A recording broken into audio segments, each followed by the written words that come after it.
चुकून चुकीच्या मार्गाने गेले, चला त्यांना आपल्याला काय म्हणायचं नाही, त्यांचं त्यांच्या पद्धतीनं काम करत राहतील. पण आज आपण एक भारतीय जनता पार्टी म्हणून आपण आपली ताकद कशी वाढवता येईल आणि बूथचं जे काही आपलं मजबूत संघटन आहे हे पुन्हा एकदा या जेडपीच्या निवडणुकीमध्ये आपल्याला दाखवून द्यावं लागेल आणि ते दाखवण्यासाठी आपण सगळ्यांनी ताकदीनं काम करूया. आणि येत्या आता 5 तारखेचं इलेक्शन 7 तारखेवर गेले 2 दिवस आपल्याला वाढते मिळाले, त्यामुळे खरं तर आजपासून सगळे बूथ प्रमुखाने आपण सगळी ताकदीनं कामाला लागूया आणि दादांचे हात बळकट करण्यासाठी या दोन्ही जिल्हा परिषद गटांमध्ये एक जिल्ह्यातील माझं तर असं नाही, जिल्ह्यातील 1 नंबरचं मताचं लीड ह्या 1 आणि 2 हा आपले 2 जिल्हा परिषद गट राहिले पाहिजेत.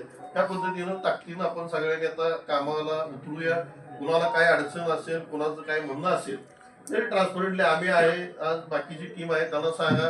आज कुठं मी बोललो उमेदवारांच्या इकडनं सुद्धा काय थोडंसं काय आपल्याला वाटतंय किंवा इथं कमी होतंय किंवा या पद्धतीनं इथं जाणं गरजेचं नाही किंवा इथं आपण न गेलेलं बरं आहे, तर तुम्ही सर्व तिन्ही उमेदवारांनी थोडंसं, कारण ही टीम सगळी आपली 10 वर्ष काम करणारी टीम आहे, त्यामुळे यांना बऱ्यापैकी प्रत्येक गावची बूथची चांगली जाण आहे की कोण मतदान आपल्याला देणार आहे, कोण देणार नाही. त्यामुळे पहिल्यांदा जी लोक आपल्याला मतदान देणार आहेत त्यांच्याकडे आपण अप्रोच करूया. जी लोक देणार नाही त्यात वेळ राहिला तर ते शेवटच्या टप्प्यामध्ये ते लोकांशी अप्रोच करू. आणि काय होतं की जी लोक आपल्याला मतं देणार नाही त्यांच्याकडे आपण गेलो तर कुठेतरी आपली लोक ही नाराज होतात. तुम्ही उमेदवार आहे म्हणजे तुम्हाला सगळ्यांच्या दारात जाणं क्रमप्राप्त आहे, आम्ही असं म्हणणार नाही ह्याच्या दारात जावं त्याच्यात जाऊ नका.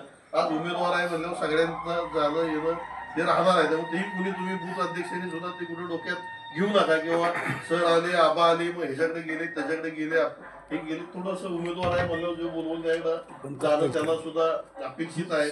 आणि खरं तर त्या पद्धतीनं आपण पुढचं इलेक्शन आहे ते आता सगळ्यांनी जसं विधानसभेला हातात घेतलं त्या पद्धतीनं आपण आता हे इलेक्शन हातात घेऊया आणि चांगल्या पद्धतीनं चांगल्या मार्जिननं निवडून येण्यासाठी प्रयत्न करू. आजच्या याला मला काय वाटत नाही तिन्ही उमेदवार निवडून यायला कुठली आपल्याला अडचण नाही, पण आपण मी म्हणलं असं चांगल्या मार्जिननं निवडून आणण्यासाठी आपण प्रयत्न करूया. आणि थोडंसं तुम्हाला तिन्ही उमेदवारांना माझं म्हणणं की हे दादांचे सगळे कट्टर कार्यकर्ते, त्यामुळे कुणी काही सांगितलं तर हे तसं वेडं वाकडं कुठलंही वागणं यांच्या ज्यानं होणार नाही. ठीक आहे, क्षणासाठी थोडा काही राग आला असेल किंवा कुठली एखादी भूमिका त्यांना पटली नसेल तरी पण ती काही कुठं दादांच्या भूमिकेला सोडून बाजूला जातील असं कोणी याच्यामध्ये नाही. त्यामुळे तुम्ही विश्वासानं ज्या काही गोष्टी आहेत त्यांच्याबरोबर संपर्कात राहा, त्यांचा जे काय असेल ते ट्रान्सपरंटली कम्युनिकेट करा. ते सुद्धा काय उद्यापासून तुम्हाला जे काय अडचणी कुठं काय वाटतायत ते सांगत राहतील आणि आपण एकत्रितपणे आता इथून पुढे आजपासून ताकदीनं पुढे जाऊया आणि एक चांगल्या पद्धतीचं मजबूत संघटन आपलं प्रत्येक गावागावामध्ये आहे.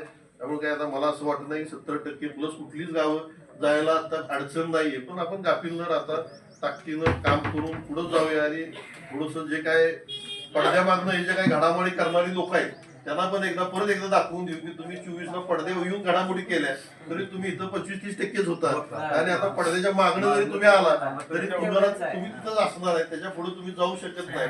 त्या पद्धतीचं त्यांनाही आपल्याला दाखवून देणं गरजेचं आहे आणि ती 100% आपण या माध्यमातून दाखवून देऊया. आणि आज खरं तर या मंडलच्या मिटिंगसाठी कमी वेळामध्ये 2-3 दिवस झालं थोडं हे प्रोग्राम मागं पुढे होत होता, पण आज तुम्ही सगळ्यांनी वेळ काढून इथं आपण आलो त्याबद्दल खरं तर तुमचंही आज मनोजदादा युवा मंच असेल भारतीय जनता पार्टी तर्फे मी अभिनंदन मी करतो आणि आभार मानून 2 शब्द संपवतो.